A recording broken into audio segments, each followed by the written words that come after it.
Escatología en tiempos del COVID-19. Alguien pudiera preguntarse, ¿y eso qué es? Pero pues todos sabemos que esta época se ha convertido en una época bien compleja.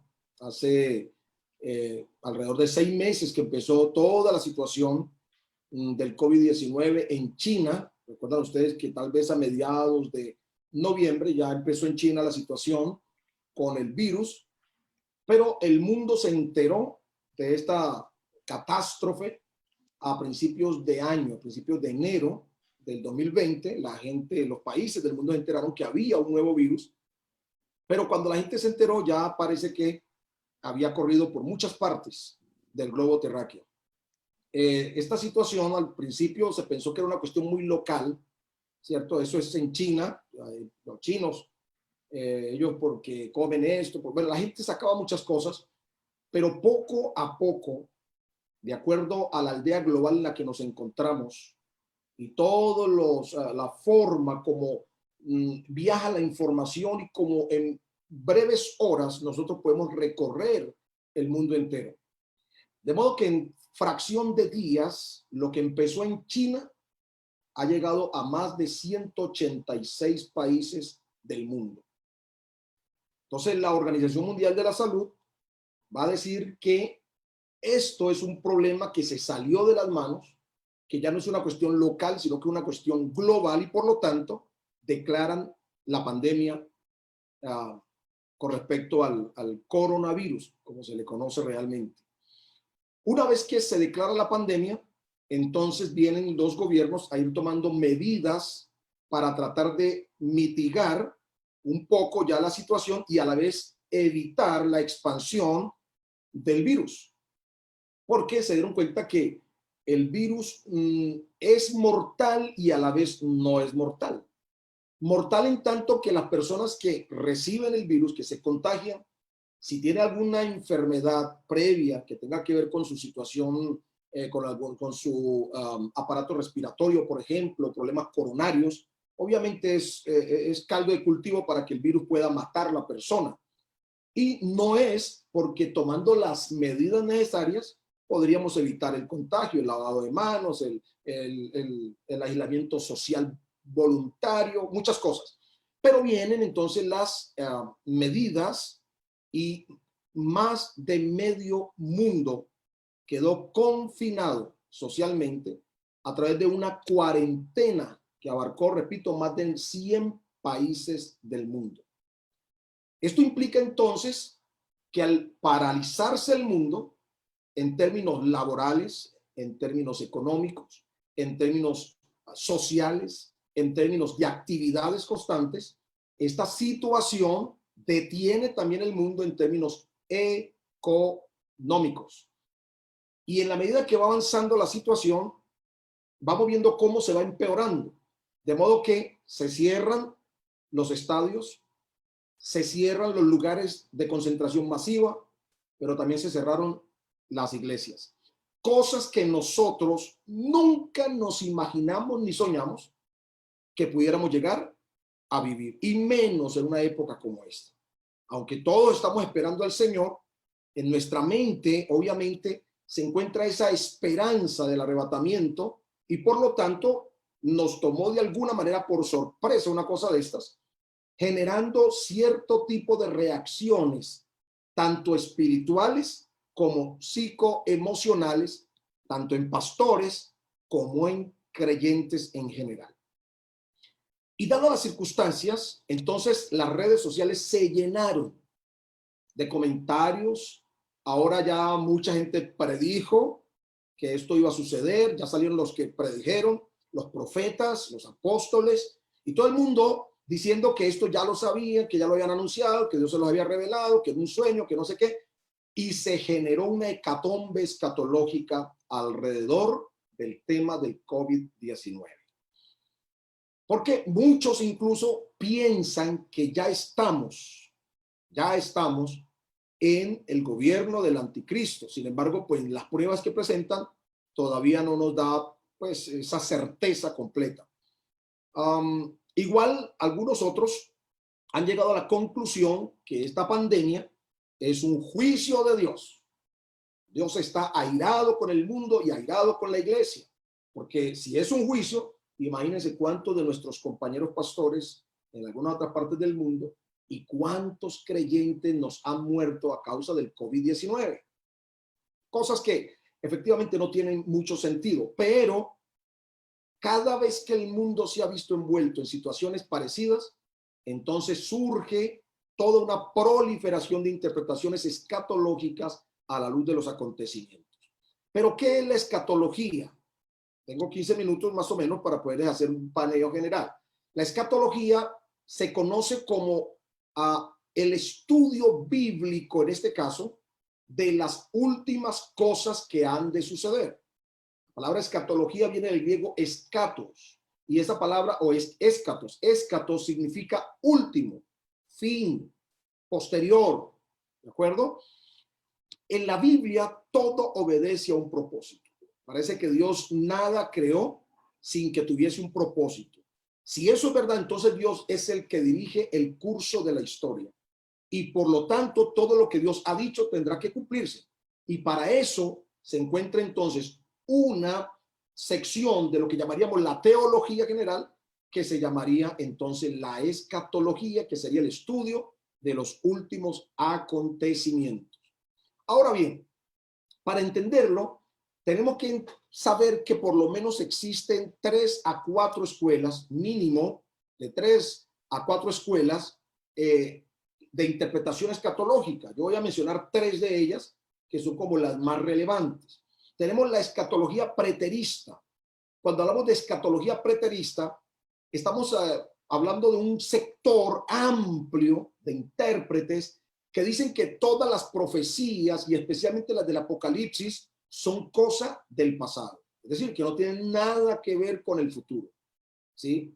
Dicen ellos, esta escuela, que estas cosas, estos eventos se sucedieron en el tiempo que el escritor escribió el libro, ¿cierto? Y que el objetivo de ello era solo consolar a los creyentes perseguidos. Bueno, todo el mundo sabe que cuando se escribió la carta, el libro de había una tremenda persecución. Juan se encontraba en la isla de Patmos, desterrado y tal vez en trabajos forzosos, por lo que entonces esta escuela preterista dice que todo lo que hay, eso ya, la bestia entonces era el emperador romano, el falso profeta entonces se refería a las religiones paganas, en fin, todo eso, el número de la bestia, haciendo el análisis del nombre de Nerón César, daba el 666. Entonces toda la explicación, ¿de acuerdo?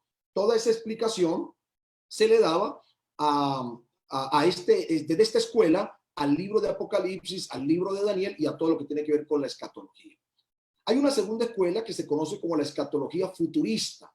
La escatología futurista, o esta escuela, dice que todos los eventos escatológicos van a suceder en el futuro.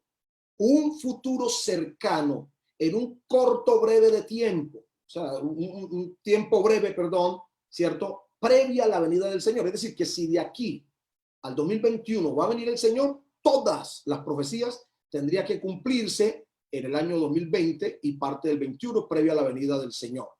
Esta escuela, obviamente, de alguna manera todo lo ve, no hay nada histórico, nunca ha pasado nada, todas las señales que hemos visto cumplirse son simplemente coincidencias, porque todo tiene que cumplirse previa a la venida del Señor, en los días previos. Pero hay una tercera escuela, que es la escuela histórica.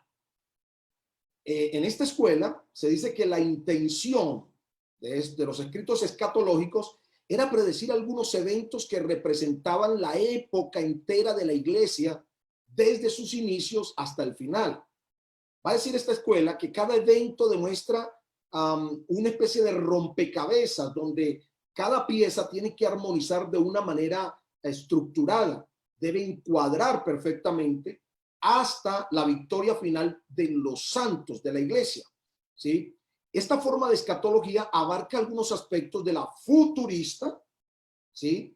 Pero también de la preterista, es decir, que abarca cosas del pasado, pero también del presente, teniendo en cuenta que hay cosas que ya en este mismo momento se están cumpliendo. Esta escuela es la más usada por los escatólogos porque evidentemente tiene unos componentes muy importantes que permiten interpretar el libro de Apocalipsis. Por ejemplo, uno puede leerse el capítulo 5 de Apocalipsis y puede decir que eso ya es un hecho, ya se cumplió, porque es el capítulo 5 nos va a presentar al Cordero como el dueño del universo y el único digno de toda la alabanza y la adoración. El capítulo 6 nos va a hablar de los sellos, la apertura de los sellos de manera sucesiva. Cada uno de estos sellos, en la medida que se rompen, va a presentarnos un personaje y una serie de consecuencias que a nuestro juicio, desde esa perspectiva interpretativa, está por cumplirse. El capítulo 12 de Apocalipsis también podríamos decir que tiene una parte histórica y una parte profética, porque inicialmente podemos interpretarlo, ¿verdad? Que Herodes, ya ustedes saben lo que dice la Biblia, quiso matar al bebé, entonces ahí se puede dar el cuadro inicial de esa bestia, de ese dragón que persigue al niño y todo lo demás. Pero sabemos que eso también es interpretativo en términos futuristas porque está por cumplirse. Ya la mujer representa a Israel, ¿verdad? El dragón representa al diablo y sabemos que aquella mujer va a ser guardada por 1260 días de todos los ataques del dragón. Es decir, 3 años y medio, porque se le van a dar las 2 alas del gran águila. En fin. Entonces, qué importante esa escuela de interpretación. Pero vamos a mencionar una cuarta por ahí como para ajustar, y es la escatológica espiritualista. Esta escuela se basa más en los símbolos y los aplica a lo espiritual, de una manera espiritual. Es decir, que busca la semejanza con los principios del gobierno divino aplicado a todos los tiempos. Todas las figuras bíblicas, todas las figuras del lenguaje, las figuras literarias. El libro de Apocalipsis, usted sabe que es un libro de símbolos. Entonces lo único que hacen es que toman el símbolo y lo interpretan de acuerdo a lo espiritual. ¿De acuerdo? Bueno, realmente esta escuela está más dentro del marco de lo místico alegórico. Y lo místico alegórico a veces ha generado muchas dificultades. Vamos a dar cuenta que hay algunas escuelas, como por ejemplo, rápidamente, la de los testigos de Jehová. Recuerdan ustedes que ellos pensaron que en 1914 habría la guerra del Armagedón y entraría el milenio. Y sabemos que, claro, efectivamente empezó la Primera Guerra Mundial, ¿sí? Pero no fue la guerra del Armagedón, ni empezó el milenio, ni el Señor ha venido. Otra escuela, como los adventistas, en 1843 se dijo que el final de los tiempos empezó cuando Jesús pasó del santuario al lugar santísimo. Bueno, es una cuestión de doctrina de esta organización. Como las cosas no ocurrieron, entonces dieron que la venida del Señor sería en el año de 1844 y para ellos ese sería el principio del final de los tiempos. Pero para ir concluyendo, cada forma de interpretar los eventos del fin tiene sus puntos fuertes y sus puntos débiles. Y es posible que cada uno tenga verdades extractadas de la palabra de Dios. Pero sea como fuere, nadie tiene la última palabra en materia de escatología. Quiero dejar eso bien sentado. Nadie tiene la última palabra en materia de escatología. Porque si yo digo esto tiene que ser así porque yo lo interpreto así, y si mañana no se da, entonces todos quedamos como falsos profetas, como falsos maestros. Lo que decimos es lo que hemos estudiado y hemos extractado a la luz de ese estudio de la palabra de Dios. Pero no necesariamente decimos que Carlos Valencia, Robinson Sánchez o cualquiera de los que están allí en línea tiene la última palabra, porque no es verdad. Hay detalles delicadísimos en la interpretación de la escatología. Si la escatología es el estudio del final de los tiempos o de las últimas cosas, qué importante, hermanos, que tengamos en cuenta algo que de pronto a veces se pasa por alto. Algunos piensan que los últimos tiempos empezaron, ya dije, 1914 uno, 1843 otros, y algunos piensan que a partir de finales del siglo XX empezaron los últimos tiempos.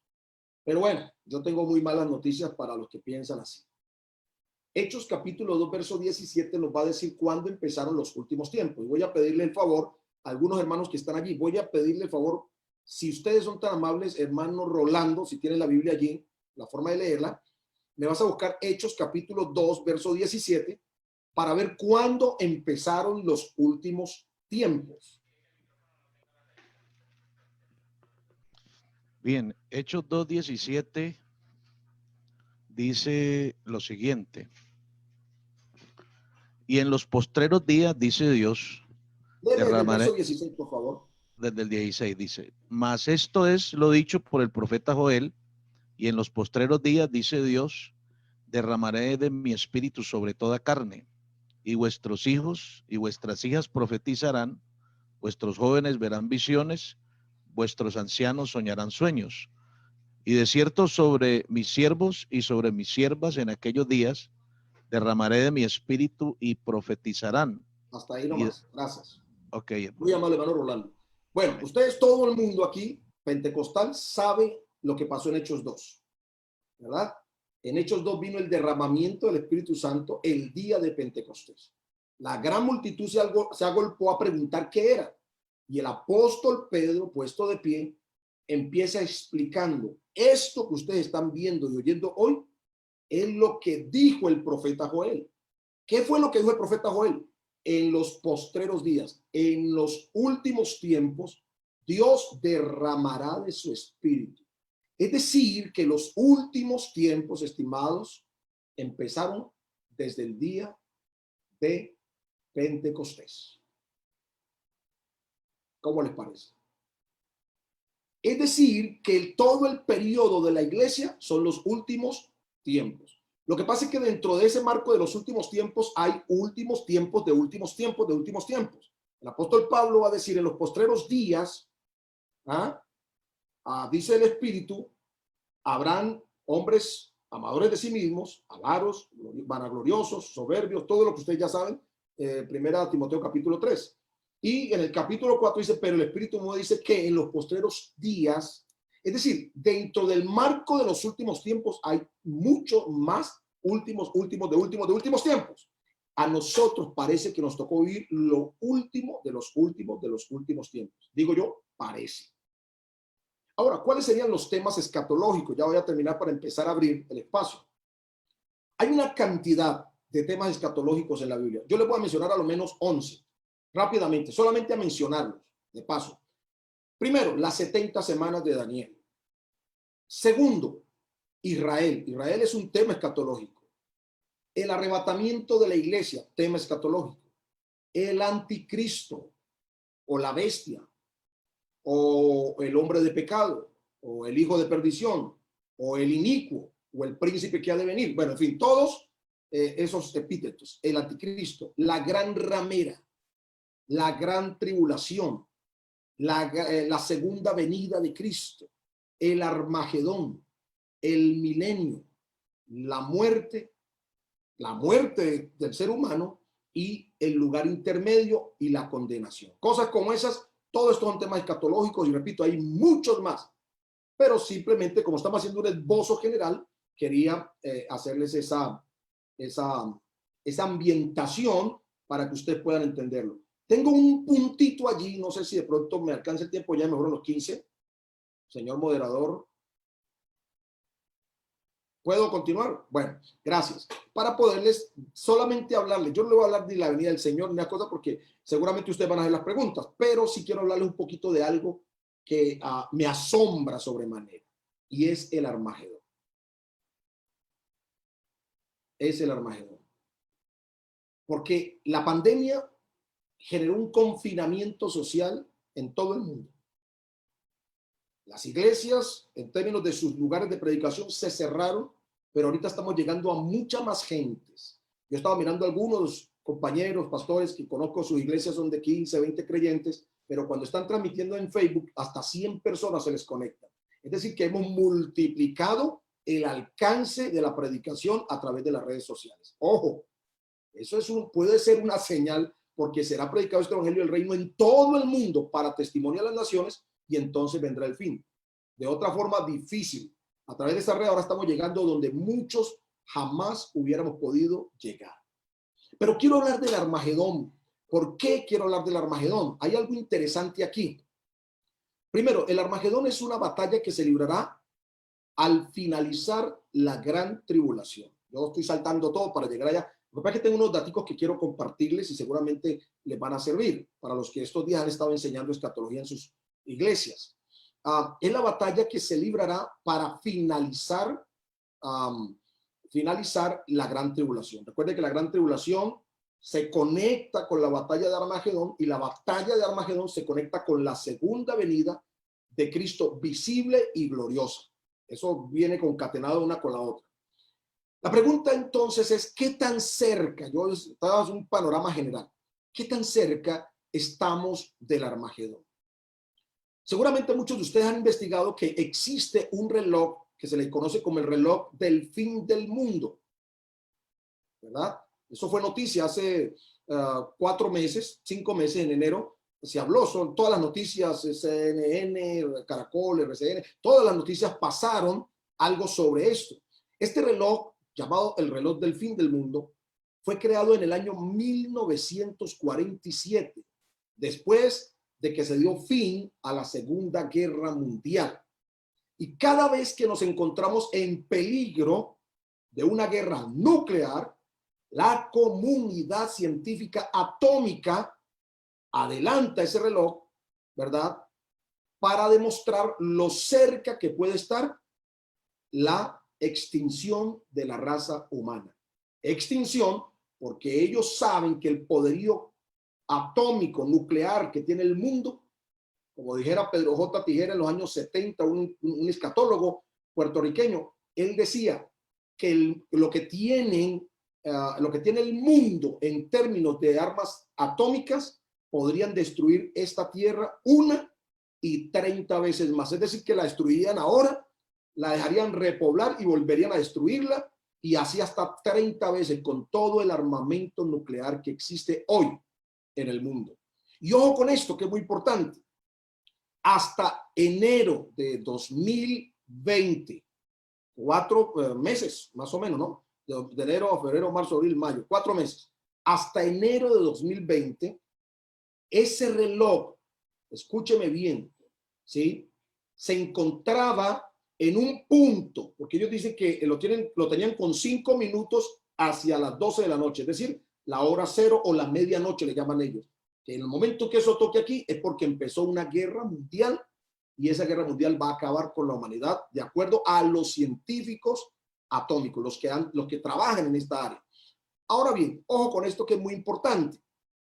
Las causas que pueden llevar a la batalla de Armagedón, aparte de todas las cuestiones económicas, el anticristo, su gobierno totalitario y todo lo demás, son las siguientes. Los científicos han determinado estas cosas. Primero, las armas nucleares.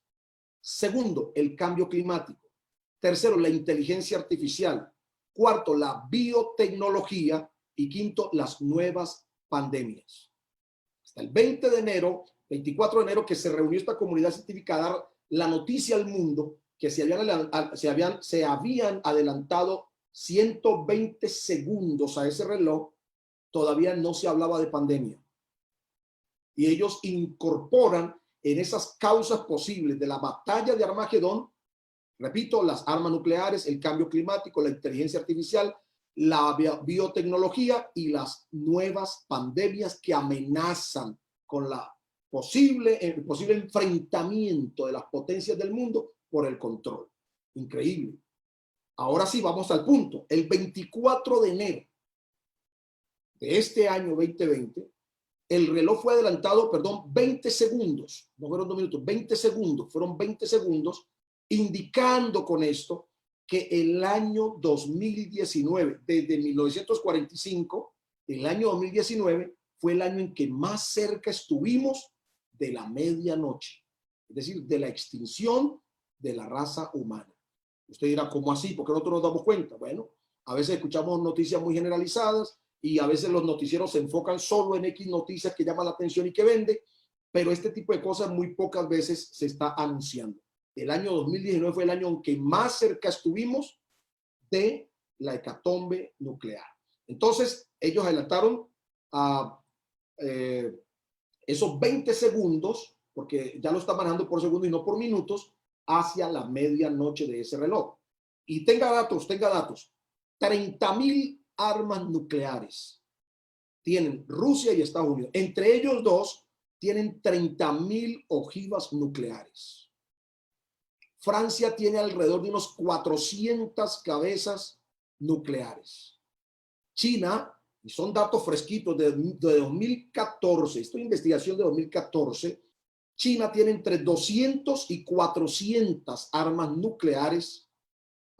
El Reino Unido se calcula que tiene alrededor de 200 cabezas nucleares, y el pueblo de Israel, la nación de Israel, tiene de 75 a 200 ojivas nucleares, sin contar India, Pakistán, Japón, Corea del Norte, Irán y otros países que han estado trabajando para conseguir los elementos y construir de esa manera su bomba atómica. O sea que, hermanos, estamos sobre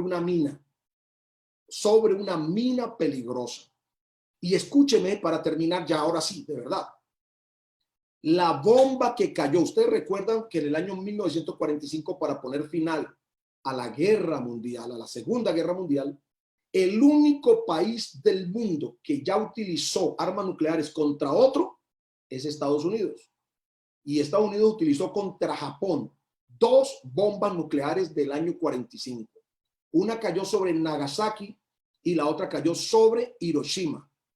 La que cayó sobre Hiroshima mató 100.000 personas instantáneamente. Las bombas de 1945, las bombas nucleares, eran de una capacidad de 15 kilotoneladas. 15 kilotoneladas. Y cuando cayó sobre Hiroshima, una de ellas barrió literalmente, calcinó literalmente 100.000 personas.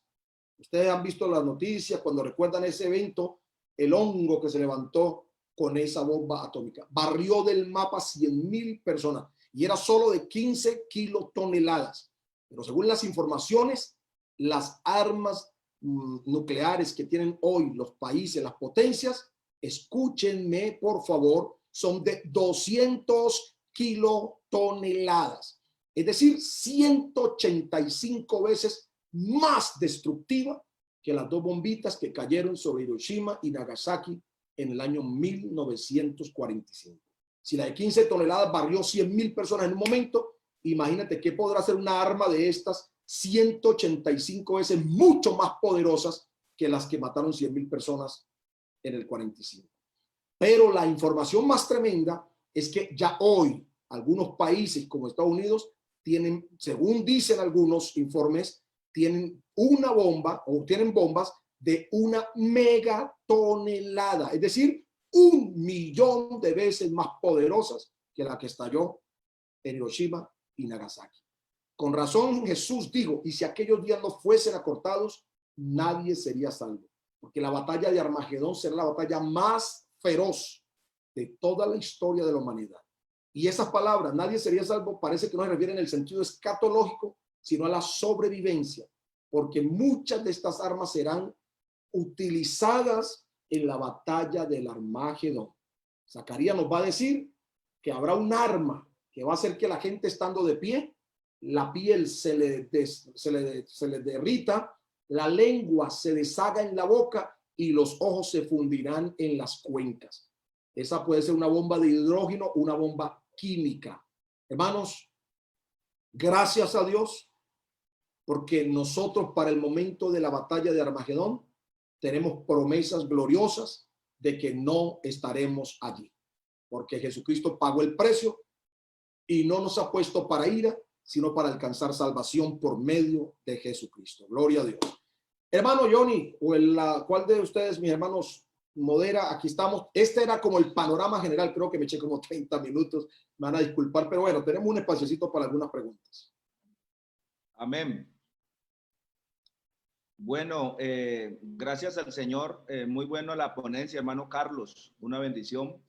Yo creo que de lo que hablamos al inicio de la ponencia, quizás nos hizo falta como que diera usted como una introducción acerca de lo del nuevo orden mundial. Oh, perfecto, sí, Y señor. arrancamos, sí, señor. Gracias, muy bien. Bueno, a propósito de la pandemia, hoy se habla del nuevo orden mundial. De hecho, ustedes saben que una ministra esta semana de España dijo que España ya está preparada para el nuevo orden mundial. ¿Qué es el nuevo orden mundial? Ese término nuevo orden mundial implica un nuevo modelo en el mundo que tiene que ver con la política, tiene que ver con la economía y tiene que ver con la identificación de las personas. Un nuevo modelo para implementarse en el mundo. Es decir, que todos los gobiernos del mundo van a ceder de alguna manera a través de algún acuerdo para que uno de los países lidere, así como las Naciones Unidas en este momento representan, y es un ente poderoso que tiene incluso una fuerza militar para enfrentar peligros. Es probable que uno de los países con su líder sea el que encabece esa coalición mundial o global para gobernar al mundo entero bajo unos parámetros que les voy a explicar. Yo no sé si ustedes recuerdan, también hace 15 días, el ex primer ministro de Gran Bretaña dijo al mundo que en este momento de pandemia, todo el mundo está involucrado, toda la tierra, lo más lógico y necesario era que hubiese un gobierno único mundial transitorio. Estamos hablando de hace 15 días. Un único gobierno mundial transitorio para enfrentar de manera global la pandemia. Porque si lo hace cada país de manera individual, dice él, no vamos a ser capaces de salir de la peor amenaza que ha tenido el mundo en toda su historia. Alguien puede decir, pero es que ha habido cosas más graves. Es verdad. ¿Qué es lo que hace única a esta pandemia? Que es la única pandemia que ha paralizado realmente el mundo entero y su economía. Porque las demás pandemias, aunque fueron en un punto y se fueron extendiendo a lo largo del tiempo, 3, 4 años, en esa época no había tanta conexión, ¿verdad? En el mundo, no era una aldea global. La gente se demoraba días o meses de llegar a un punto a otro, mientras que esta infracción de 4 meses permeó todo el mundo. Todo el mundo se encerró, la economía, según los expertos, definitivamente ya estamos hace un mes en recesión económica mundial, y por lo tanto, por ejemplo, China en este momento ya es de carácter obligatorio que no se maneja papel moneda. Ellos tienen ahora un sistema a través de una aplicación en los celulares y todo el mundo tiene que usarlo para comprar o para vender en China después de la pandemia, porque el papel moneda es un elemento potencialmente peligroso porque el virus puede venir allí. Ustedes saben que el virus dura varias horas en algunos elementos. Entonces, para evitar ese contagio masivo nuevamente, tienen una aplicación de carácter obligatoria para que todo el mundo allá utilice eso para comprar o vender. Entonces, la gran propuesta que se está lanzando hoy al mundo es que el papel moneda ya no vaya más, sino que haya una forma digital. Escúchame bien, digital, que sea el nuevo sistema económico que se mueva en el mundo. Esas cosas se oyen y a nosotros nos timbran los oídos porque parece muy parecido a lo que dice Apocalipsis capítulo 13 sobre ese nuevo orden que se establecería durante un periodo de tiempo de 3 años y medio. Porque si usted lee en la Biblia, el libro de Apocalipsis no nos va a hablar de 7 años, nos va a hablar solo de 3 años y medio. Y nos habla de 3 años y medio, que es lo que se le permitirá a la bestia actuar. Literalmente, así dice el pasaje bíblico. Entonces, ojo, porque esto le prende a uno las alarmas, sumado no solamente a ese nuevo orden mundial en términos de gobierno único que están proclamando mucho más ahora, después de esta pandemia, un nuevo sistema económico digital, ¿sí? Sino que hoy más que nunca también se habla de una posible forma de identificación.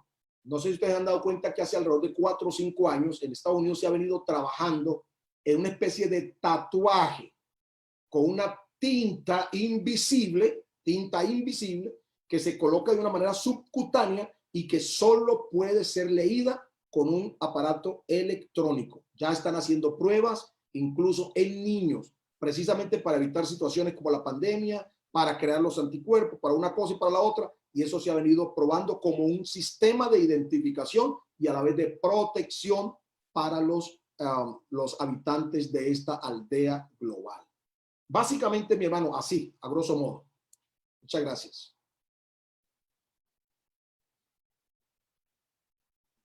Bueno, entonces, con referencia al tema que traemos, que venimos compartiendo, que nuestro ponente nos ha esbozado, queremos entonces darle la oportunidad a todos los participantes, ¿sí? A los que anhelen hacer sus preguntas, que ordenadamente entonces levanten la manito y allí el hermano los va a habilitar. Agradecemos al hermano de Manuela Beltrán que nos está colaborando, nuestro técnico, nuestro ingeniero hoy. Es una bendición que nos está colaborando y pues rogamos que cada uno vaya teniendo listas sus preguntas como para que vamos agilizando. Les recuerdo, cada pregunta va a durar alrededor de 1 minuto y medio y nuestro ponente va a tener entre 1 minuto y medio y 3, según él lo considere conveniente. Entonces, bueno, podemos arrancar. Amén, hermano Johnny. Por acá está el hermano Juan Manuel Mancilla Ruiz. Él tiene ahí la manito levantada, entonces vamos a darle el espacio a él. Amén. Amén, mi hermano. Entonces, adelante, siga usted como moderador. Bueno, señor. Dios les bendiga a todos. Hermano Carlos Valencia, tengo una pregunta. Si tuviésemos que definir o poner una escala de la escatología por etapas, ¿en qué etapa, decir de 1 a 10, creería usted que estamos? Ok. Bien. Uno tiene que ser muy responsable, evidentemente, frente al tema de la escatología, porque hay muchos creyentes como pastores que estudiando la escatología han llegado a conclusiones y la han colocado como descubrimientos o revelaciones y han terminado muy mal. Recuerden que para el 2006, el año 6, del día 6, del mes 6, todo el mundo habló una cantidad de cosas escatológicas. Para el 2011 se decía que iba a ser el arrebatamiento. Hubo por un hermano en nuestra iglesia en algún lugar del país que de acuerdo a sus 30 años de experiencia en escatología aseguró que en el 2013 sería el arrebatamiento, pero en fin, yo trato de ser muy responsable. Decir que en una escala de 1 a 10, yo podría usted decirle 7, podría decirle 8, pero para mí sería muy irresponsable. Lo que yo sí sé es que parece que todo el escenario está listo. Nunca antes se había hablado tanto de un nuevo orden mundial como desde el 2009 para acá. En el 2009, la comunidad del G20, es decir, el grupo de los 20 más poderosos del mundo, se reunieron en Londres. Y ese año, dijeron ellos, declararon que ese era el primer año de la nueva gobernanza mundial. Pero resulta que las cosas se les salieron de las manos. Lo que llegó fue una crisis económica 2008-2009, ustedes recordarán. Y no es cuando ellos estimen conveniente, sino cuando sea el tiempo exacto de Dios. Y es probable que esta pandemia va a generar la crisis necesaria, escúchame bien, la crisis necesaria en términos económicos, políticos y de identidad, ¿sí?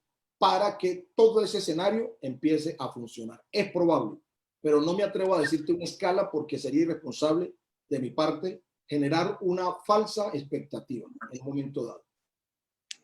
Gracias, hermano. Amén. Por acá también está el hermano Carlos Soto Dávila. Él tiene una pregunta también. No, Carlos, Dios me lo bendiga, mi pastor. ¿Cómo vamos?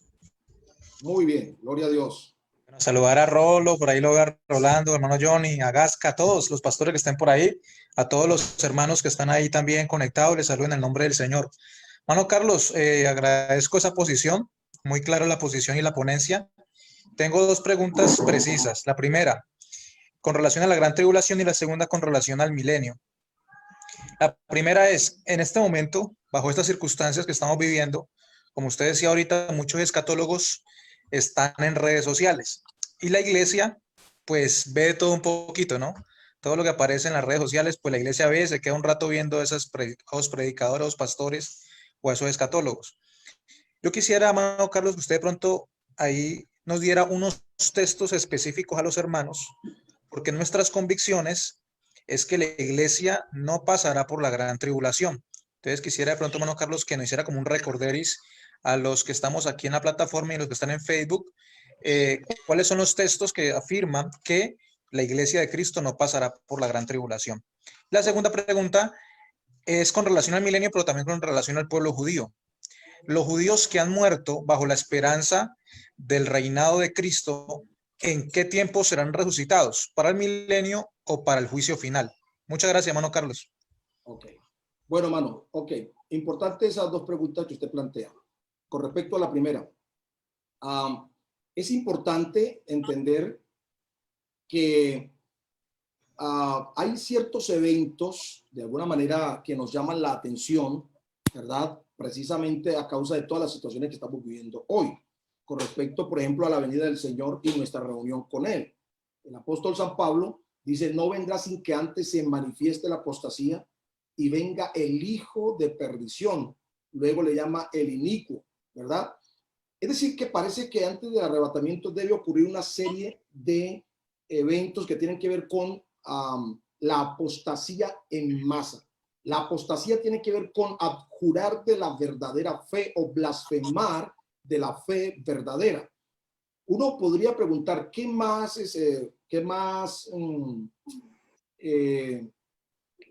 pudiéramos nosotros decir, o dónde podríamos ver, digamos, más apostasía que la que hemos visto a finales del siglo XX y principios del siglo XXI?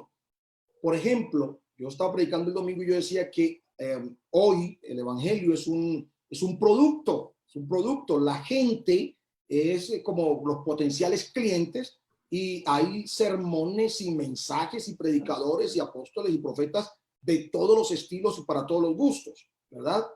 Y el mensaje de muchos de estos predicadores y toda esta gente se fundamenta en dos principios para ellos, que son la prosperidad y los milagros. Yo no puedo decir que Dios no ha prometido prosperarnos. Sí, claro. Dios nos ha bendecido, nos bendecirá, pero ese no es el fundamento del evangelio de Cristo. Los milagros también son necesarios y de hecho siempre acompañan la obra de la predicación, pero el fundamento no son los milagros. El fundamento del evangelio es predicar a Cristo. El libro de Lucas, de Hechos, dice que Felipe, después de que empezó toda aquella persecución, descendió a Samaria y les predicaba a Cristo. Es decir, vida, obras, muerte y resurrección de Cristo. Ese es el evangelio. El evangelio nos habla de la condición de pecado del hombre, de la posibilidad de su condenación, pero también de las puertas abiertas de salvación que Dios ha establecido para el hombre. Entonces, cuando vemos tanta proliferación de enseñanzas, de mensajes, uno puede decir que realmente hoy estamos viviendo una época de apostasía muy fuerte. Pero es probable que eso sea mucho más recalcitrante en el momento previo a la venida del Señor. Ahora, ¿cuáles serían los versículos que nos podrían hablar que Dios no nos va a permitir pasar por la gran tribulación? Porque la iglesia ha pasado por muchas tribulaciones, por grandes tribulaciones. Pero cuando hablamos de la gran tribulación, al parecer, el objetivo principal de ese evento escatológico es el pueblo de Israel. La Biblia le llama apreturas para Jacob. Escúcheme bien, apreturas para Jacob. Tiempos y la mitad de un tiempo. 1260 días, 42 meses, tomando los meses lunares de Israel, mes por cada 30 días, implicaría alrededor de 3 años y medio, que sería que duraría la gran tribulación. Pero la Biblia dice, por ejemplo, en Apocalipsis capítulo 3, por cuanto has guardado la palabra de mi paciencia, yo también te libraré de la hora de prueba que ha de venir para probar a todos los moradores de la tierra. Esa promesa se la está haciendo Dios a la iglesia, porque el capítulo 2 y 3 de Apocalipsis son mensajes a la iglesia. Algunos piensan que las 7 iglesias son periodos históricos. Y bueno, puede ser que se armonicen un poco, aunque realmente no es tanto eso, sino que en cada iglesia puede encontrarse personas que se encuentren bajo la condición de cada una de esas congregaciones. Pero Dios a la iglesia le dice que la va a guardar de la hora de prueba que ha de venir. La carta a los tesalonicenses, el apóstol Pablo va a decir también que no nos ha puesto Dios para ira, sino para alcanzar salvación por medio de nuestro Señor Jesucristo. Cuando hablamos de ira, el libro de Apocalipsis nos va a decir que el día de la ira es la ira del Cordero. Y la ira del Cordero es contra el mundo entero por su idolatría y por todas esas cosas, pero también por el pueblo de Israel, porque todavía no ha terminado los juicios de Dios sobre esta nación para que puedan convertirse a causa de lo que hicieron con Jesús. Recuerda que ellos dijeron, su sangre sea sobre nosotros, cuando tomaron la decisión de crucificarlo. Entonces, el día de la ira de Dios es exactamente equivalente a lo que los profetas dijeron. Es el día grande y temible de Jehová. Es el día terrible del Señor, día de oscuridad. Entonces, la iglesia fue redimida, comprada. Jesús pagó el precio, primero para que fuéramos libres del pecado, del hábito del pecado. 2, para que fuéramos libres de la condenación eterna. 3, para que fuéramos libres de la ira, porque la ira de Dios está sobre el incrédulo, no sobre la iglesia.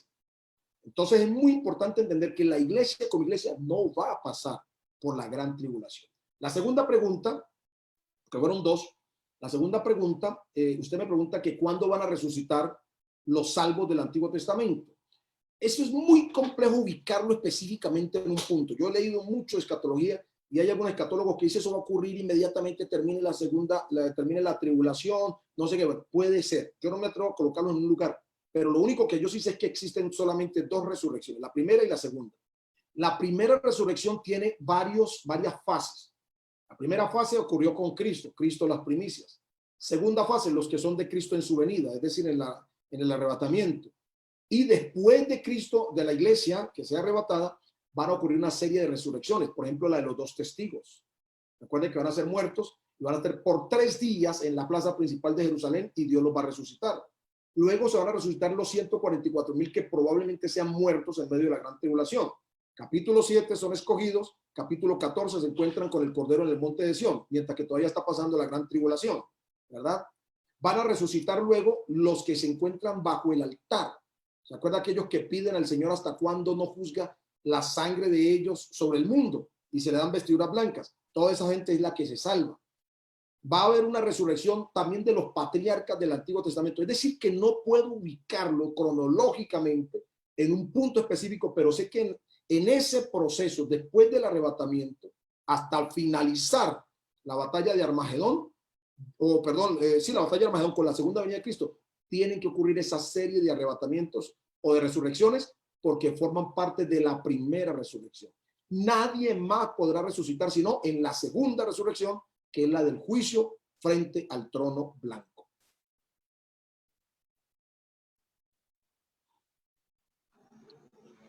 Amén. Por acá, hermano Carlos, también tiene una pregunta el hermano Simon y también está por allí el hermano Pacheco, creo que. Amén, amén. Entonces ahí le vamos a ir en ese mismo orden al hermano Simon y seguimos con el hermano Pacheco. Amén. Dios le bendiga, pastor. Saludos en el nombre de Jesús. A los pastores que están en línea, hermano Pachequito, bendiciones, hermano Harry. Bueno, hermano, la pregunta va basada en la siguiente. ¿Habrá salvación en medio de la gran tribulación? Porque la Biblia habla de que se va a predicar. Entonces, mi pregunta va basada a eso. ¿Habrá salvación en medio de la gran tribulación? Ok, bueno, muchas gracias. Claro, uno observa todo el proceso del libro de Apocalipsis, esos 42 meses de horror que vivirá el mundo, pero la Biblia nos habla de 144,000 judíos sellados para esa época, probablemente predicadores para la época, todos judíos. También nos habla de los 2 testigos y un mensaje que ellos predicarán durante esos 42 meses, durante ese periodo de tiempo, ¿verdad? Ahora la pregunta sería, ¿qué resultados tendrían esas 2 predicaciones? El capítulo 7, a partir del verso 9, nos habla de una gran multitud que nadie podía contar. Algunos escatólogos ven en esa gran multitud a la iglesia. Los que creen que la iglesia pasará por la gran tribulación dicen que esos son la iglesia. Hay otros escatólogos que dicen que no, que esos son judíos de todo el mundo. Por eso hablan de toda tribu, de todo pueblo, de toda lengua y de toda nación. ¿Ah? Obviamente ninguna de las 2 se ajusta al contexto bíblico en el que se encuentra ese texto. Parece ser que sí es el resultado de la predicación de los que están encargados para aquellos días, específicamente los 2 testigos y probablemente los 144,000. Porque si usted hace un análisis, si la iglesia fue arrebatada, ¿verdad? Se supone que la iglesia va a entrar a las bodas del Cordero. Cuando uno está de bodas, solo está de pie cuando desfila, ¿verdad? Luego se sientan todos sus invitados y entre ellos el novio y la novia, porque se supone que tiene que tener gente para el servicio. Si la iglesia es arrebatada y se sienta, es porque terminó su labor, completico, ¿verdad? Mientras que los del capítulo 7, verso 9, si usted observa, son personas salvas, pero que están de pie y con palmeras en las manos, lo que indica que ese grupo no ha terminado su labor. Eso indicaría que muchos otros estarían todavía por llegar. Es decir, que sí, técnicamente hablando, sí habrá salvación en medio de la gran tribulación. Pero, un paréntesis, ojo con los creyentes que están escuchando. Hay creyentes que dicen, los he oído, pues hermanos, y no me salvo ahora, entonces en la gran tribulación voy a que me hagan lo que quieran y entonces me convierto. Va a ser difícil. Si no se salva ahora, que esto es por gracia, que es gratis totalmente, imagínate en esa época. 2, es difícil que un creyente que se quede se salve durante esos días. Y usted dirá, ¿por qué, pastor? Porque hay varios elementos según la carta a los Hebreos, capítulo 6, si no estoy mal. Primero, pisotearon al Hijo de Dios. Es que el que se quede es porque pisoteó al Hijo de Dios. Segundo, tuvo por inmunda la sangre del pacto con la cual fue santificado. Tercero, hizo afrenta al Espíritu de gracia. Es decir, cuando uno comete estos 3 pecados, pues obviamente si viene el Señor se va a quedar. Y si se queda por esos 3 elementos, difícilmente podrá ser salvo en medio de la tribulación. Más bien los que van a ser salvos en medio de la tribulación son personas que quizás nunca oyeron o que nunca entendieron el evangelio. Porque es que hay 2 cosas. Hay quienes han entendido, pero no aman la verdad. Y a los que no aman la verdad, dice la Biblia, Dios les enviará un espíritu de error para que crean a la mentira. No quiere decir que Dios va a decir a un demonio vaya, no, sino que le permite es que ellos mismos de alguna manera se vean abocados a creer a la mentira por cuanto no creyeron a la verdad para obedecerla. Entonces imagínate un creyente que se quede, ¿con qué ánimo se va a salvar en esa época, hermanos? Dios nos guarde. Creo que este es el momento de ser fieles. Por eso todo el Nuevo Testamento se escribió para la iglesia y todos los libros del Nuevo Testamento nos motivan a ser fieles hasta la venida del Señor.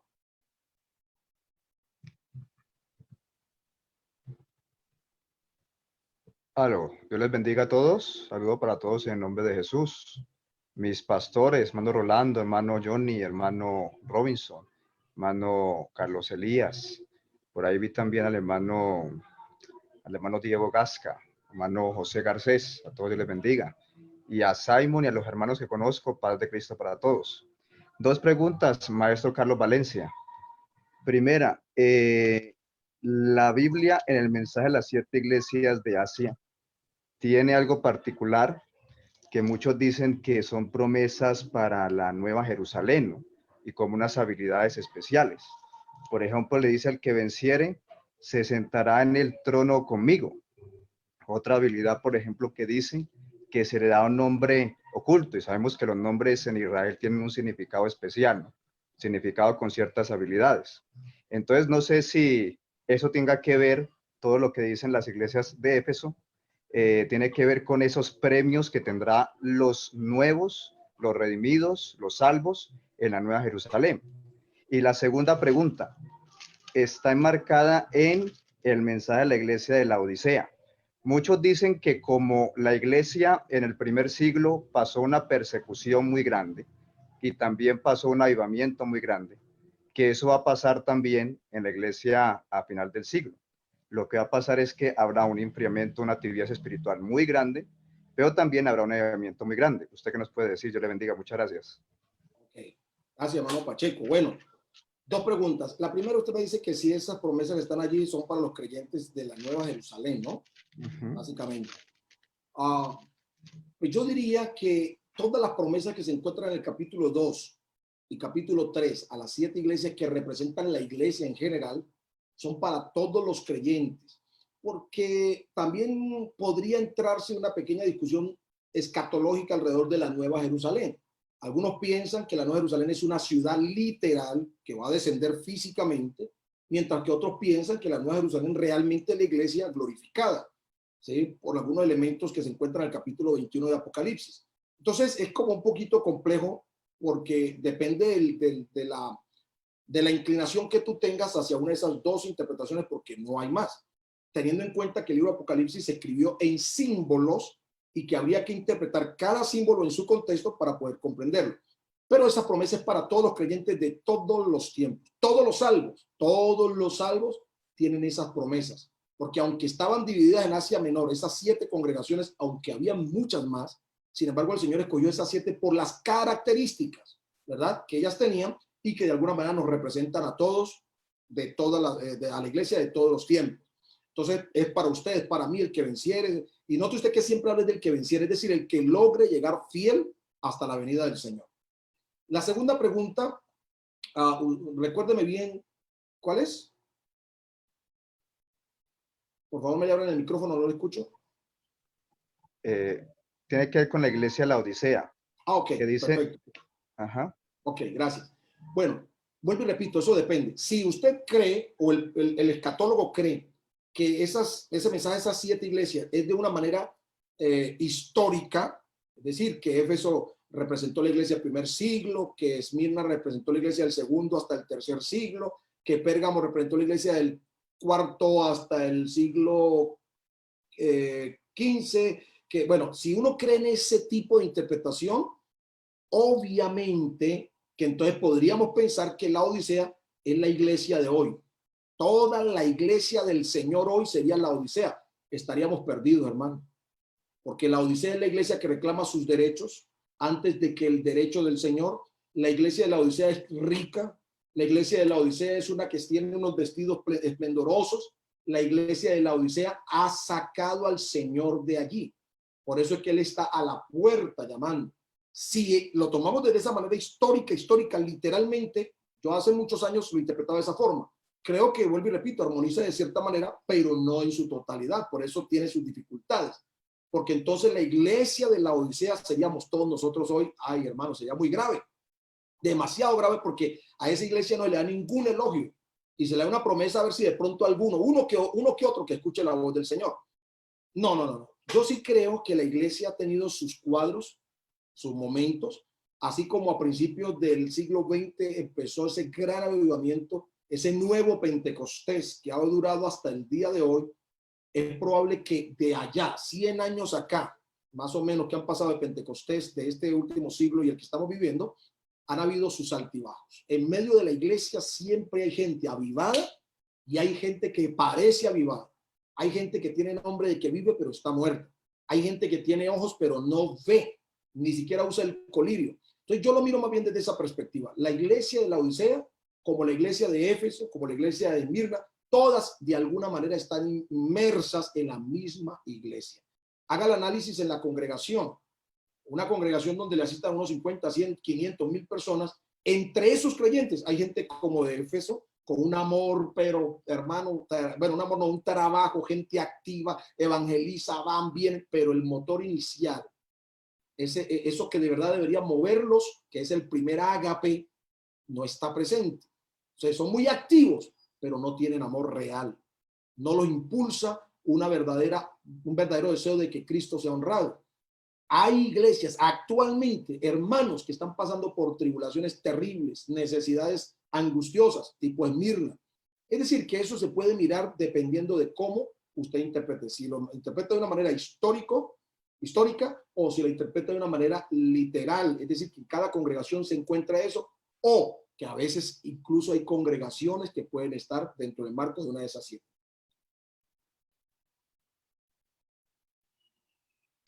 Amén.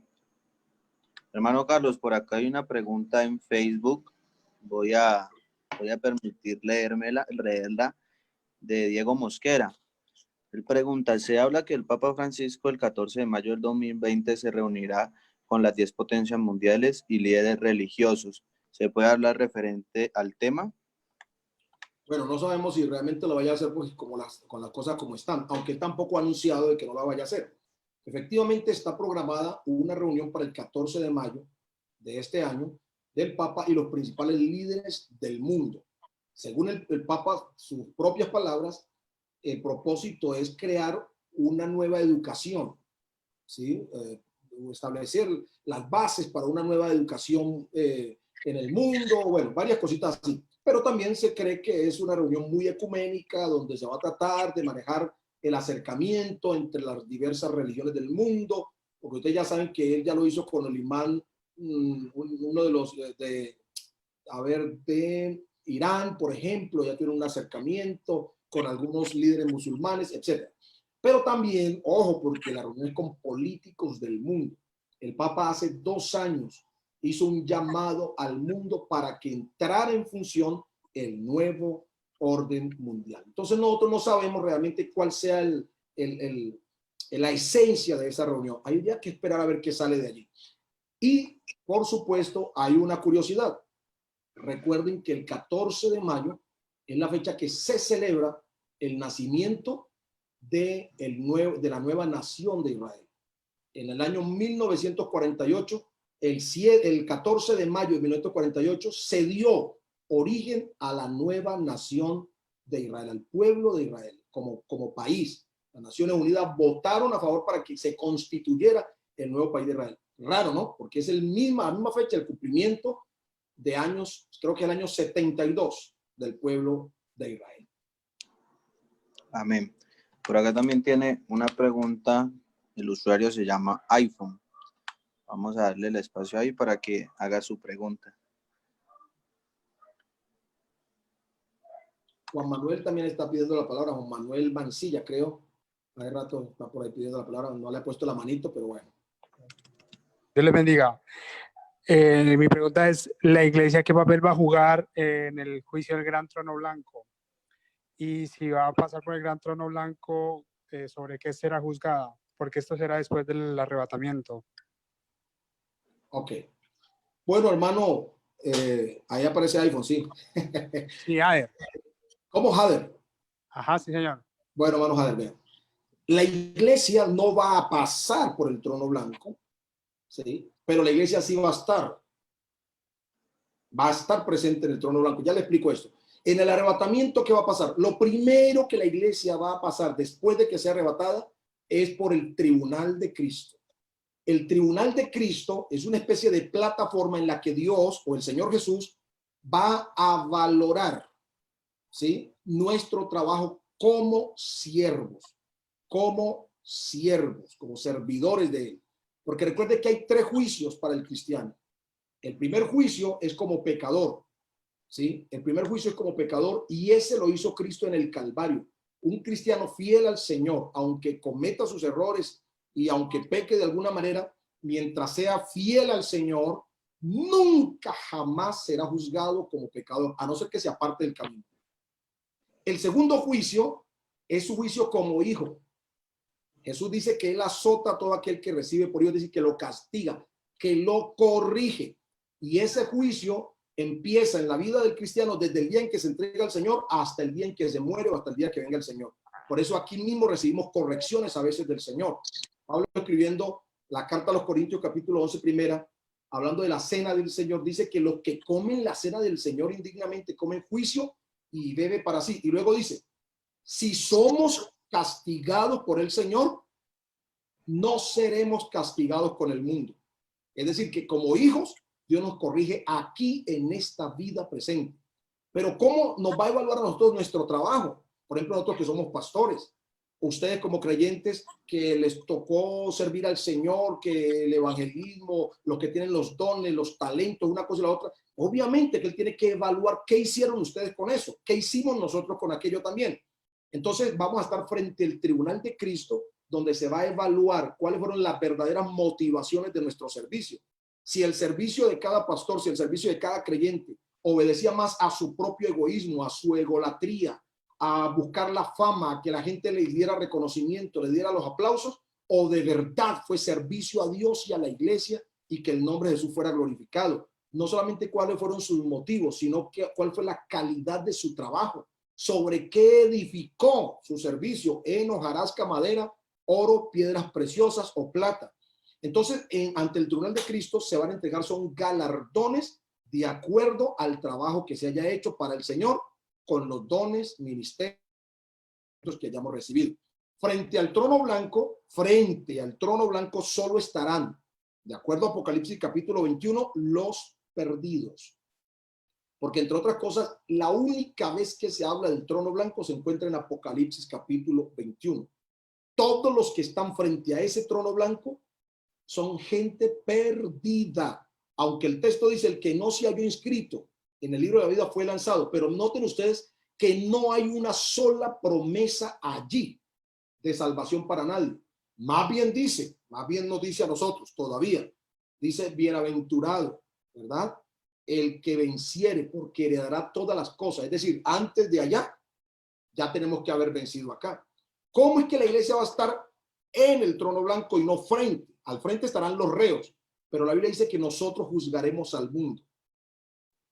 Así como juzgaremos a los ángeles. Imagínate, ese juicio lo haremos con el Señor Jesús, porque Él es el rey y nosotros seremos la esposa del rey. ¿Me hago entender? Entonces nosotros estaremos con el Señor allí presentes, no para ser juzgados, sino para juzgar de alguna manera. Increíble, maravilloso. Gloria a Dios. Amén. Hermano, por acá hay otra pregunta en la transmisión en Facebook. La hace John Edwin Mogollón. Dice, Daniel 9:27 dice, y por otra semana confirmará el pacto con muchos. Se puede interpretar que antes del arrebatamiento veremos un pacto entre Israel y Palestina y que luego será confirmado después de que la iglesia sea arrebatada, como lo dice el versículo escrito. Bueno, él mismo lo estaba comentando. Han habido muchos pactos entre los palestinos y los israelitas desde los años 70. El último se firmó alrededor del año 2009, donde el Vaticano, según tengo entendido, o el Papa y el presidente Barack Obama, de alguna manera sirvieron como garantes, ¿verdad? Pero en el mismo 2009, finales de 2009, el presidente Mahmoud, no me acuerdo del apellido, que es el presidente de Palestina, salió al mundo a decir que Israel no estaba cumpliendo la parte que le correspondía, y era ceder la parte oriental, creo que es, de Jerusalén como capital de la nueva república de los palestinos. Y ustedes saben que ahí es donde ha venido el problema, por Jerusalén. Israel dice en su constitución que Jerusalén es su eterna capital, que no la van a dividir, que no la van a prestar a nadie. De modo que ya han firmado algunos tratados. Es posible que ese último tratado del 2009 puede ser ratificado por el anticristo, porque el texto sí literalmente dice que confirmará el pacto. Es probable que nosotros podamos escuchar, y es como van las cosas aceleradas, puede ser que alcancemos a ver todo el establecimiento del nuevo orden mundial, digamos, de todo el escenario para el anticristo, hasta quizá lo alcancemos a conocer, no sé, pero esto está muy acelerado. Ahora, es muy importante porque lo de las 70 semanas sería tema de otro conversatorio para poder puntualizar algunos detalles, porque ese versículo que cita el hermano Mogollón es bastante complejo y de acuerdo a los análisis que usted haga, parece ser que el que firma el pacto y que a la mitad se cesar la ofrenda, pareciera que fuera el Señor Jesús. Alguien dice que ¿qué? Bueno, tema para otro conversatorio. No acepto preguntas de las 70 semanas, sino para después. Amén. Bueno, por acá hay otra pregunta en Facebook. Habla el hermano Pastor Giovanni Zuluaga y dice, si la necesidad política, económica y de salud llevan a la implementación del tatuaje cuántico, ¿qué panorama es para la iglesia si en este momento se estableciera como alternativa a la pandemia? Si los creyentes accedieran a la instalación del mismo, ¿comprometen su salvación al momento del arrebatamiento? Oye, una pregunta bien interesante. Bueno, ustedes saben que las cosas al inicio tienen que entrar en concertación. No piensen ustedes que eso lo van a hacer de una, no. Eso es un trabajo, porque el diablo también sabe trabajar. Eso poco a poco empezarán a mostrar la bondad, ¿verdad? De usarlo por cuestiones de salud, por cuestiones de seguridad, por cuestiones económicas. Usted no va a necesitar ni tarjetas de crédito, ni tarjetas de débito, ni nada de esas cosas, sino que a través de eso mismo tendrá sus cuentas, manejará su dinero, todo. Eso tienen que presentar las bondades de tenerlo. Es decir, que en la medida que avance el tiempo, repito, es probable que nosotros alcancemos a ver algunas cosas de esas. Esta es la segunda vez que esta misma semana me preguntan sobre el asunto. Yo parto del principio de que el texto bíblico en Apocalipsis capítulo 13 dice que no se podrá comprar ni vender sino el que tenga la marca, el número de la bestia o el nombre de la bestia. Pero evidentemente el capítulo 13, versículo 8 dice, y la adoraron todos los moradores de la tierra cuyos nombres no estaban escritos en el libro de la vida del Cordero que fue inmolado desde el principio del mundo. Es decir, que para que alguien pudiera hacer efectivo ese tatuaje, como dice el hermano, o ese número, el valor que tiene frente al anticristo, tiene que tener un valor religioso en sí mismo, porque dice la adoraron, es decir, tiene que haber una concertación, voluntariamente lo hago porque sé que conviene para poder identificarme con el personaje. De modo que inicialmente yo diría que eso solo se va a hacer un trabajo de concientización, van a hacer que la gente poco a poco vaya sintiendo la necesidad, van a crearle la necesidad a la gente. No sé si el arrebatamiento ocurra antes de ello o puede ocurrir durante ello, no lo sé. Porque, repito, no va a ser de una, tiene que ser gradual. ¿Me entiendes? Esto es como las vacunas obligatorias. Hay personas que nunca han puesto vacunas, así de sencillo. Entonces, obviamente, son mucho más propensos a cualquiera de estos virus que toda la vida lo han existido, ¿sí? Entonces, de esa misma manera pienso que va a ocurrir inicialmente. Por ahora, no me atrevo a decir absolutamente nada porque es solo un proyecto y no tenemos todavía noticias reales de que se esté implementando a nivel pues, mundial. Proyectos que hay. Amén. Por acá también tenía una pregunta el hermano Juan Manuel Mancilla. Hermano Carlos, tengo una pregunta, hijo.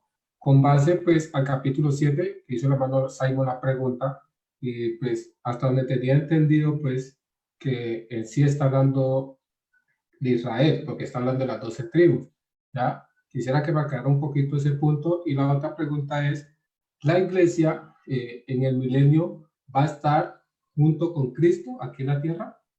Gracias. Bueno, ok, hermano Juan Manuel. La primera, recuerde que el capítulo 7 de Apocalipsis tiene dos grandes bloques. Del versículo 1 al versículo 8 habla de 144,000 sellados, todos de las diversas tribus de Israel. De hecho, ahí faltan dos tribus, que es Dan y Efraín, ¿verdad? Y aparecen los dos hijos de José. Entonces, habla de, solo hasta el versículo 8 nos está hablando de los judíos, 12,000 por cada tribu, sellados, evidentemente con un propósito especial para la época. Pero del versículo 9 en adelante nos está hablando de una gran multitud de todas las naciones. Escuchen bien, naciones, tribus, pueblos y lenguas.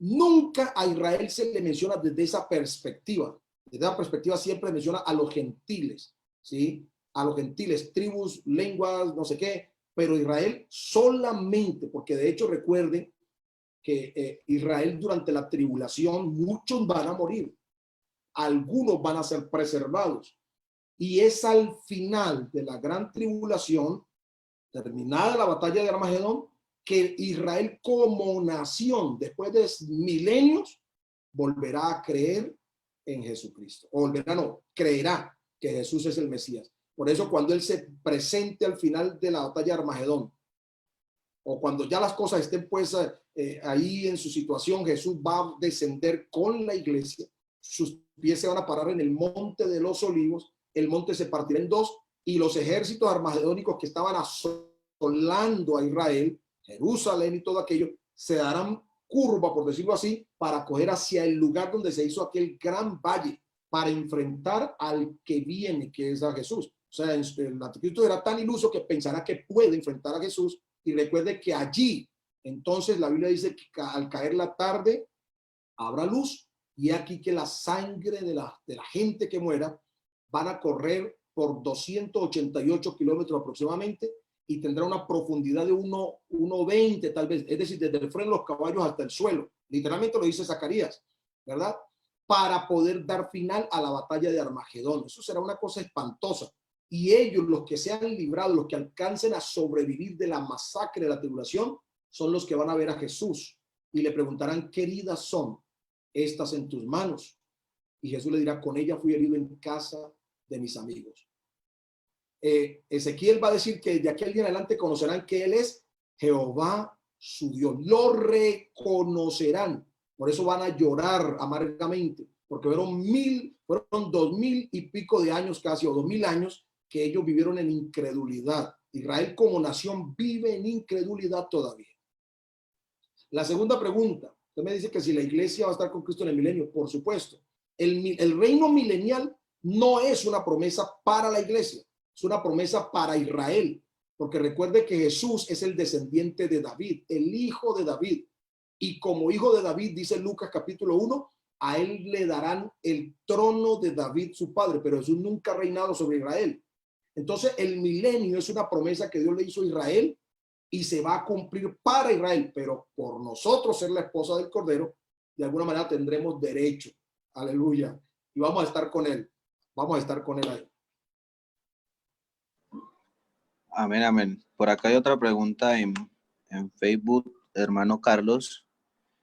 Es de Fabián Cañada. Y él pregunta, según los acontecimientos y mirando que ya la mayoría de las profecías se han cumplido, ¿el anticristo ya nació? Bueno, ahí donde entramos pues a las especulaciones, ¿cierto? Pero como le digo, de acuerdo a todo lo que vemos, al panorama, porque como le digo yo, desde 2009 hasta hoy, nunca antes se había pedido tanto un gobierno único mundial. Ustedes recuerdan que New World, bueno, yo no hablo inglés, New World Order, ese nuevo orden mundial aparece en el billete de $1 desde 1780 y pico. Ahí aparece el triángulo con el ojo que todo lo ve y abajo habla del nuevo orden mundial. O sea que ya más de 200 años deseando que haya un gobierno único mundial. Pero desde el 2009 para acá se ha incrementado en muchos líderes del mundo. Hay muchas evidencias, hay algunos videos donde algunos líderes del mundo, por ejemplo, como Putin, presidente de Rusia, ¿verdad? Y algunos presidentes americanos como Barack Obama, como Bush, todos ellos han pedido que entre en funcionamiento ese nuevo orden mundial. Pero como les digo, no ha entrado en su totalidad porque no es cuando ellos quieran, sino cuando Dios determine. Además, que para que el anticristo pueda ejercer todo su dominio, la Biblia dice que aquí hay quien al presente lo detiene, pero que una vez quitado, entonces usted se imagina lo que va a pasar. Si estando la iglesia aquí pasan cosas tan terribles, ¿cómo será cuando ya no estemos? Alzando la mano en Jesús. Bueno, mi hermano. Amén. Por acá está el hermano Harry Valencia, me dicen que el día ya preguntando y alzando la mano hace ratico, entonces ahí le vamos a abrir el micrófono.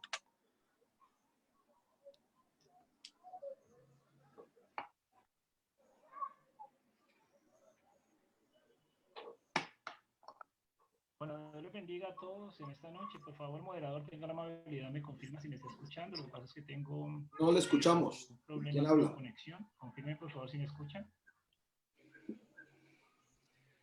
Se escucha un poquito bajito, hermano Harry. Bueno, primeramente, saludar a todos nuestros pastores. Dios les bendiga de una manera especial.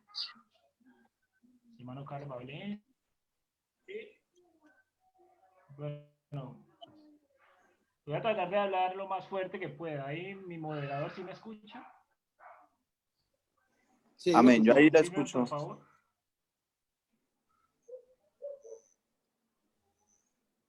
Bueno, entonces... Sí, bien, pues, hermano. Bueno, entonces saludo de una manera especial a nuestro ponente, nuestro pastor Carlos Valencia, todos los ministros que nos acompañan, los hermanos y por supuesto a los pastores, nuestros maestros, nuestro hermano Rolando, nuestro hermano Johnny, nuestro hermano Robinson. Me paso a hacer la siguiente pregunta, mi hermano Carlos, tomando como referencia un pasaje de la palabra del Señor en el libro de Daniel, el capítulo 12 y el verso 4. Una parte de este texto dice literalmente, y la ciencia se aumentará. Mi pregunta tiene que ver con está relacionada de una u otra manera el fenómeno ovni con los tiempos escatológicos a partir de los avances científicos y tecnológicos de la actualidad? ¿Eso tiene alguna redundancia ahora con los tiempos venideros, los tiempos futuros, estos últimos tiempos? Ok. Bueno, el texto dice sí, y la ciencia se aumentará, y es obviamente una señal del fin de los tiempos que predijo Daniel. Ustedes saben, hermanos, que han habido mucha especulación alrededor del fenómeno ovni, ¿verdad? Esto lleva más de 50 años de avistamientos y de cosas, y ahora sí que se han incrementado, sobre todo en estos últimos 2 meses de pandemia, de cuarentena, de confinamiento. Las redes sociales están inundadas, saturadas de supuestos avistamientos. Hace unos días atrás, creo que fue el FBI norteamericano o el Pentágono desclasificó a lo menos 2 o 3 videos captados por ellos de supuestos objetos voladores no identificados en el espacio. Ustedes recuerdan también que hace unos días en España, un observador de España, una cámara, un satélite, algo así, captó una lluvia, por decir, una gran cantidad de objetos voladores que vienen como en fila supuestamente en dirección a la Tierra. No se explican qué es eso. Y también hace como unos 8 días, 4 días, 5 días, no recuerdo, el ministro de Defensa japonés anunció que todas sus fuerzas están listas para enfrentar en un caso hipotético de un ataque alienígena.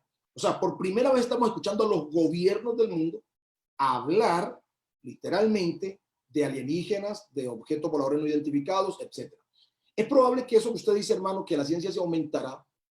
Yo voy a decir 2 hipótesis. La primera hipótesis puede ser las mismas potencias utilizando cierto tipo de tecnología para espiar, pura cuestión de espionaje. Ustedes recuerdan que hay unos videos en internet donde, por ejemplo, en alguno de los países de estas potencias, ellos inventaron unos aparatos así redondos para teledirigirlos. No funcionaba muy bien, pero usted sabe que estamos hablando de los años 40, cuando todavía estaban en la Segunda Guerra Mundial.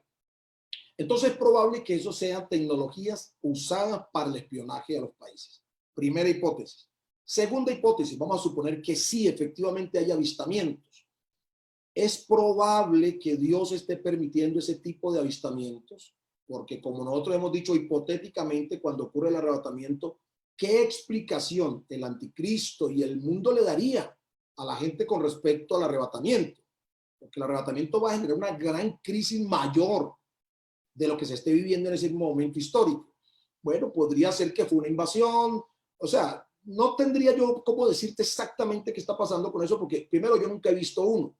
Y segundo, hay 2 sectores, los que dicen que sí y los que están diciendo que eso es puro cuento. Entonces, es muy complicado. Desde la Biblia hay algunos elementos que pudiera uno decir, bueno, probablemente hay cierta sospecha. Por ejemplo, Ezequiel vio unos carros raros, ¿se acuerdan ustedes? Con luces y no sé qué cosas.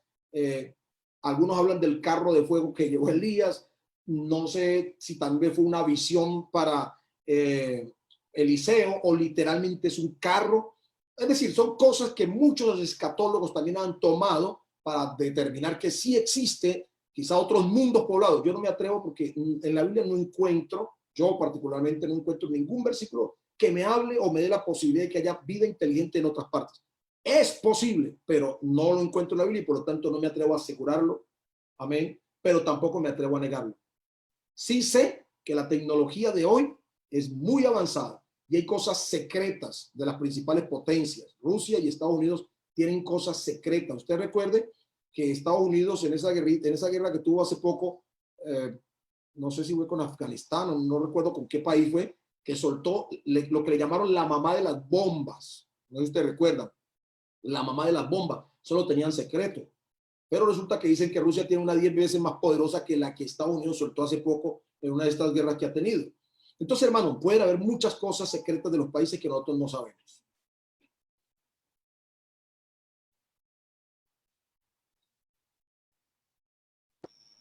Amén. Hermano Johnny, por el momento no tenemos más preguntas. Gracias a Dios.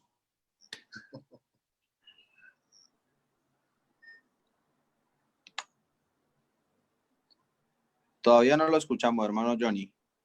Amén. Amén. Bueno, es una bendición estar llegando a la recta final de este conversatorio. Agradecemos profundamente a nuestro ponente, el ministro Carlos Valencia. Una bendición grande, mi amado hermano, mi amado pastor, por haberse dejado usar por el Señor y sacar de su tiempo. Bueno, esta es un conversatorio, ¿cierto? Una conferencia en tiempos del COVID. Es muy importante, sí, muy notable este programa y es muy contemporáneo. Entonces, agradecemos a usted, a todos los pastores y a todos los hermanos, pues, que se han conectado por el Facebook Live y también, pues, que están aquí en Zoom, en esta plataforma. Y al no haber más preguntas, quiero, pues, darle paso al ministro Robinson para que nos despida este conversatorio y bueno, quisiéramos escucharlo, hermano Carlos, también que usted pudiera darnos su despedida y hacer como una conclusión y dejar la puerta abierta, porque yo sé que muchos hermanos quisieron entrar. Aquí nos escriben por interno, hermano, ¿cómo ya se copó el número de las personas que admite la plataforma? Yo quería entrar, no alcancé, otros no pudieron participar. Posteriormente van a ver pues la transmisión, eso es importante, pero quisiéramos dejar la puerta abierta, hermano Carlos, para más adelante, si usted lo ve conveniente, tener una segunda parte de este conversatorio, porque como usted lo decía ahora en el esbozo general que hizo acerca de la escatología, este es un tema muy amplio y realmente tiene mucha tela para cortar, ¿sí? Mucha tela para cortar. Aquí nos pudiéramos quedar muchos días hablando de escatología, y que ahora mismo pues es un tema especial y que es muy apasionante. Entonces quisiera, hermano Carlos, escucharlo pues, que usted se despidiera de todos en esta noche y posteriormente pues agradecerle a todos los hermanos, a toda la iglesia que está conectada, las iglesias, los estudiantes de diferentes institutos bíblicos, egresados del instituto, pastores, líderes, bueno, un sinfín de audiencia muy especial y selecta que tenemos pues en esta noche. Agradecer también al hermano Kevin que nos estuvo ayudando como moderador, una bendición muy grande que nos colaboró, la hermana Sandra, la secretaria del Instituto Bíblico, el hermano José Rolando Rodríguez y bueno, la directiva, el hermano Robinson, una bendición pues trabajar con ellos y estar articulados. Vamos a seguir como Instituto Bíblico haciendo estos conversatorios porque yo sé que son edificantes y bueno, gracias a Dios que Él nos ha dado la oportunidad de manejar la academia en el distrito y a apoyarnos en personas como usted, ministro Carlos Valencia, que ha sido un referente y una inspiración muy grande para nosotros los pastores y los líderes aquí en el distrito. Entonces, le doy paso, hermano Carlos. Amén, hermano Johnny, muchas gracias nuevamente por la invitación, por haberme permitido compartir con ustedes a manera de cierre. Definitivamente esta época de COVID-19 sí ha generado cambios muy sustanciales en todos los aspectos de la vida. Evidentemente la vida no va a ser igual, vamos a salir nuevamente de aquí ya siempre con cuidado, sospechando de todo el mundo, porque es una cuestión colectiva, pero igual la iglesia debe mantener siempre el equilibrio. No se dejen mover fácilmente con tantos mensajes escatológicos que ahorita se pusieron de moda porque siempre ha sido igual. Aquí lo importante es que el Espíritu Santo nos sensibilice para entender la época que vivimos y que nuestra redención está muy cerca. Pero por favor no se vuelva un ratón de escatología de estos días porque se va a alterar, le van a dar nervios, no va a poder dormir, tantas cosas que están diciendo por allí, la verdad, aterradoras. Pero nosotros tenemos el punto de equilibrio, manejemos eso.